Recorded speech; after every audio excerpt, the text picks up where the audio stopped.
مشاكل بتقابلك كبزنس أونر علشان تنقل مقر شركتك أو تنشئ شركة جديدة. بتحتاج مبنى إداري علشان تلاقي مبنى إداري بالمساحة اللي أنت عايزها ويسيع عملائك وموظفيك.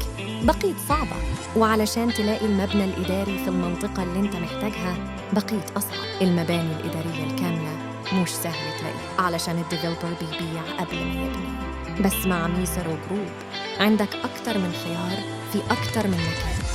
العاصمة الإدارية الجديدة، القاهرة الجديدة، وكمان أكتوبر وغيرها من الأماكن. والميزة الأكبر تصميم المبنى وموقعه بعيد عن الدوشة والزحمة علشان عملائك وموظفيك يوصلوا بسهولة لشركتك. سجل دلوقتي كل التفاصيل اللي محتاجها ومستشار عقاري هيتواصل معاك.